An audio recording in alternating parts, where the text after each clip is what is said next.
Assalamualaikum warahmatullahi wabarakatuh.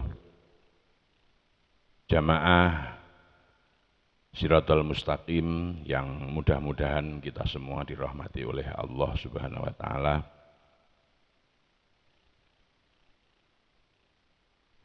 Terdapat spesifikasi terkait dari keberadaan atau eksistensi malaikat Jibril alaihi salam. Kalau kita masuk kepada nama Jibril itu adalah dari bahasa Suryani. Jibril itu adalah dari bahasa Suryani yang berarti Abdullah. Jadi kalau di Suryani itu Jibril, kalau di Arab itu Abdullah. Sementara kalau di Indonesia menjadi hamba Allah.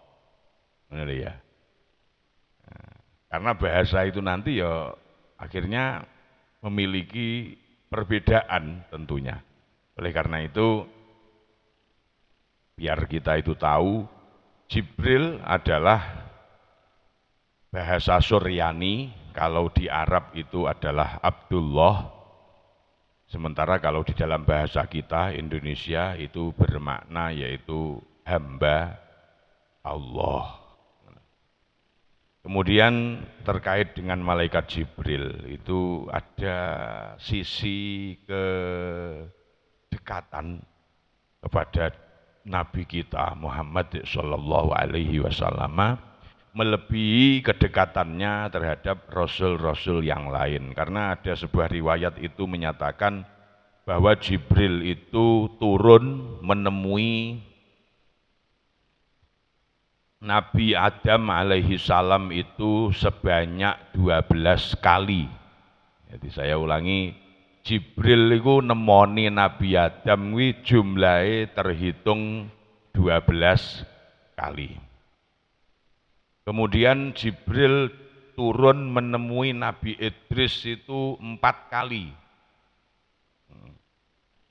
Kemudian menemui Nabi Nuh itu 5 kali. Dan akhirnya menemui Nabi Ibrahim itu sebanyak 42 kali. Lantas menemui Nabi Musa itu sebanyak 400 kali. Kemudian menemui Nabi Isa itu 10 kali, dan terakhir Jibril menemui Rasulullah Muhammad sallallahu alaihi wasallam itu sebanyak 24.000 kali.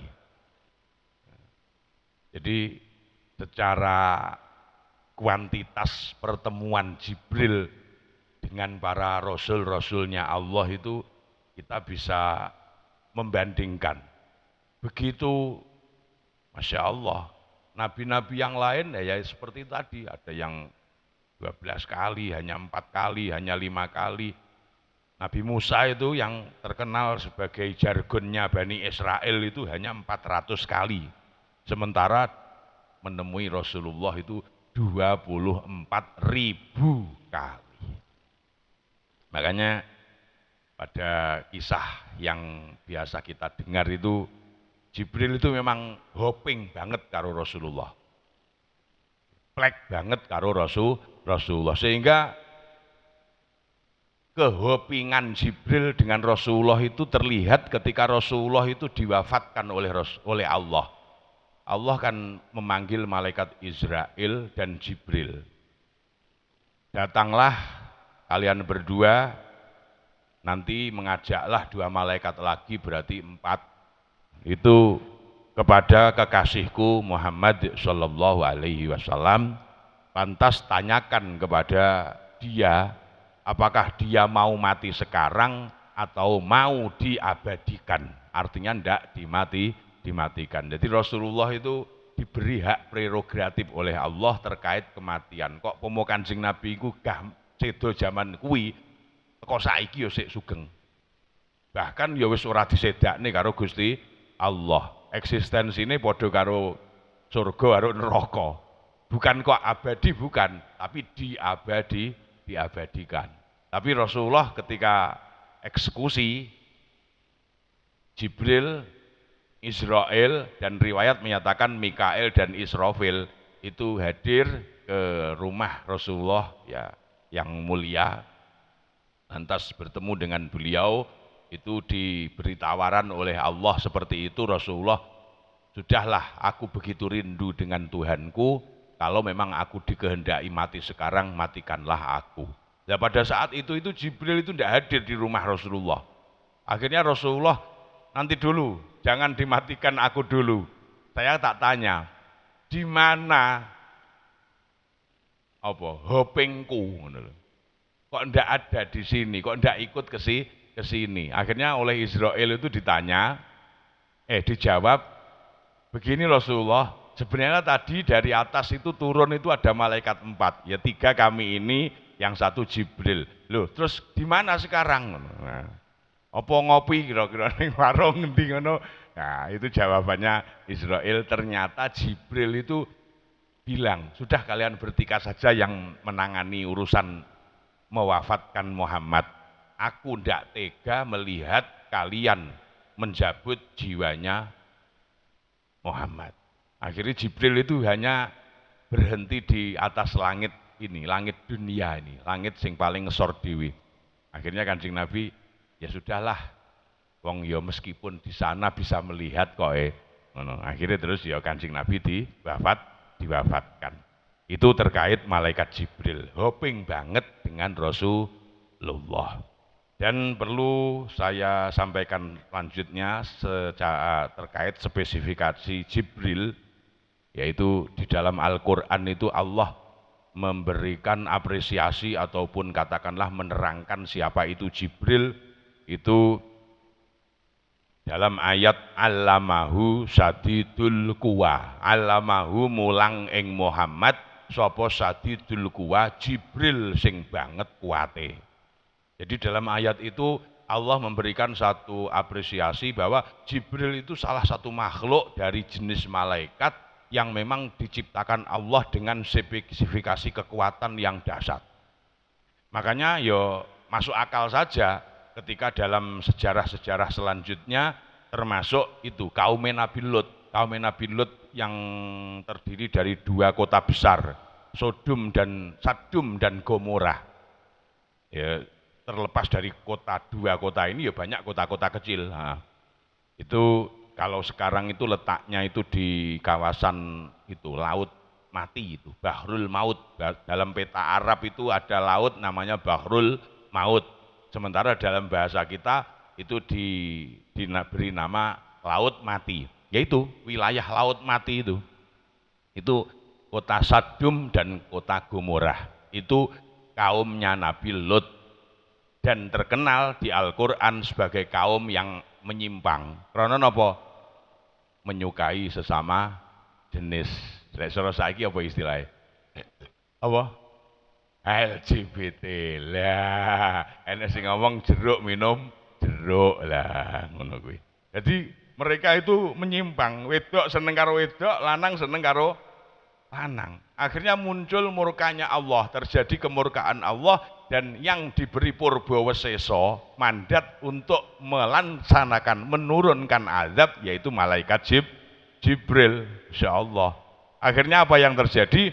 Itu malaikat Jibril itu suwiwine lho, sayapnya itu dimasukkan, dibeles ning bumi, dua-duanya dibeles ning bumi, ya kayak solet ngono kae kira-kira, apa garpu ngono kae kira-kira. Delep ngoten. Ya, niku maka kota Sodom dan kota Gomorrah dan kota-kota kecil sekitarnya itu diangkat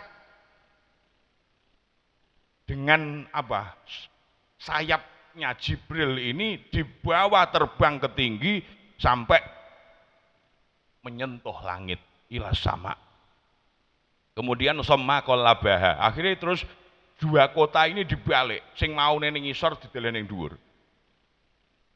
Setelah itu piye? Dilemparkan kembali dengan kekuatan penuh, maka ya langsung dekok, legok, delek, ya wis entekno wisan. Makanya kalian kalau pengen golek harta karun ya silem saja di sana. Mungkin dulu itu ada yang duwe bokor emas kan lumayan itu rezeki itu Pak Taufik kalau haja iki golek duit angel-angel lunga ning kono banyak harta-harta yang mungkin ya katut kependem dan sebagainya. Tapi ya mbuh kowe golek sampai kowe digandoli konsor ndut ngene ndak. Termasuk lagi ada kaum Nabi Soleh itu namanya kaum Samud itu. Makanya tadi ya kembali. Jadi kotanya itu Sadum Gomorrah. Yang besar itu Sadum. Maka pola hidup umat Nabi Lut sampai sekarang dikatakan oleh istilah yang viral itu LGBT itu biasanya ada yang mengistilahkan pola hidup seperti itu dengan fenomena yang namanya dengan sodomi itu loh ya. Nyapa kok dijenengi sodomi? Soalnya kutha dhisik jenenge kutha Sadum. Makanya pola-pola yang seperti itu yang terjadi setelah itu akhirnya dinamakan sodomi. Lagi roh loh kowe lah. Nya pokok sodomi itu mengambil nama yang konotasinya itu terhubung karo nama kota yang dihuni kaumnya Nabi Lut. Terus yang kedua termasuk itu yang Allah kasihkan Purbaweseso untuk penghancuran umat yang durhaka yaitu umatnya Nabi Soleh, yaitu yang dikenal dengan umat kaum Bani, kaum Samud gitu ya. Tapi kalau itu enggak apa jenenge, enggak sayapnya yang dimasukkan terus ngangkat tanah enggak.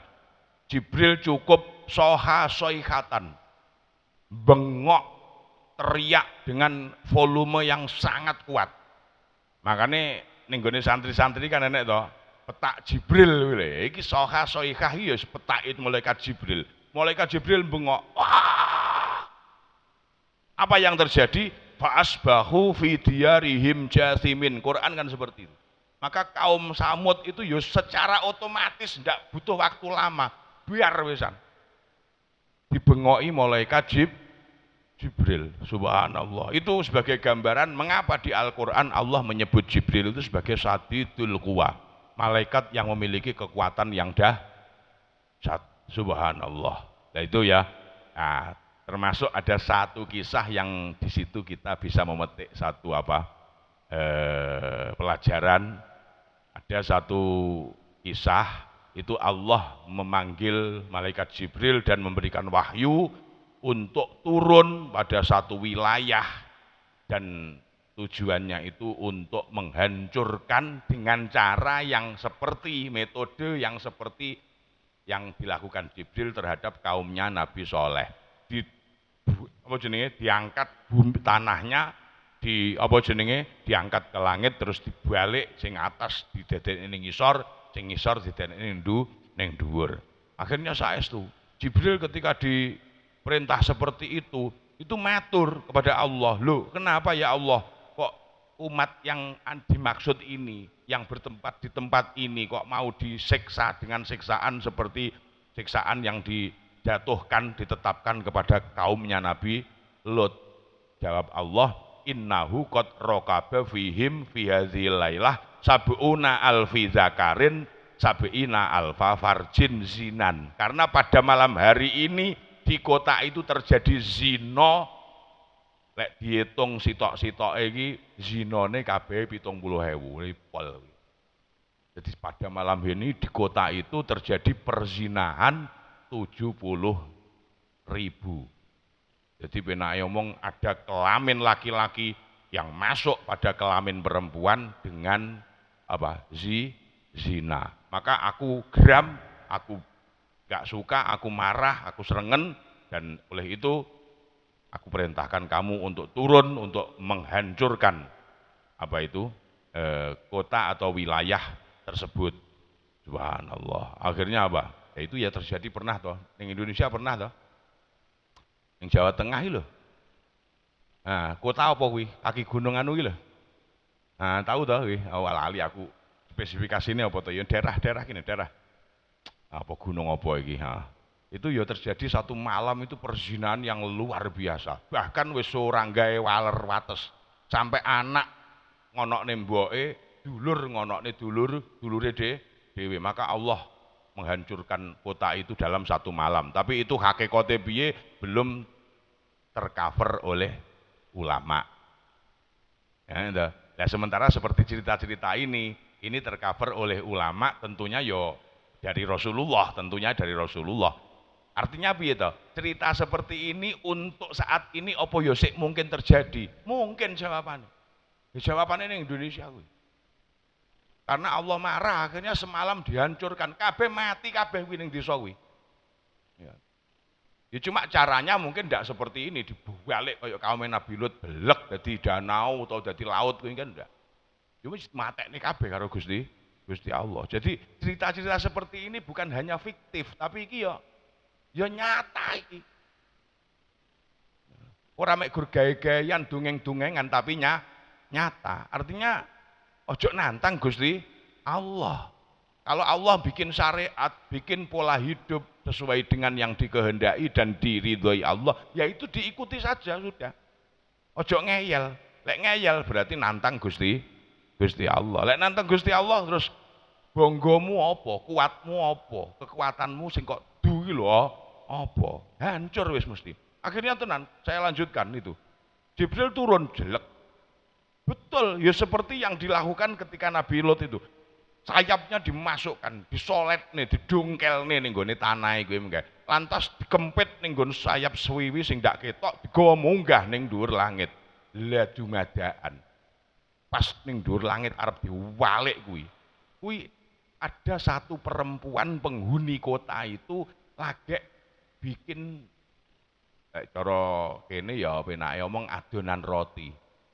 Tapi ini wilayahnya bukan sini loh ya, wilayah yang memang makanan pokoknya itu roti sing diadoni.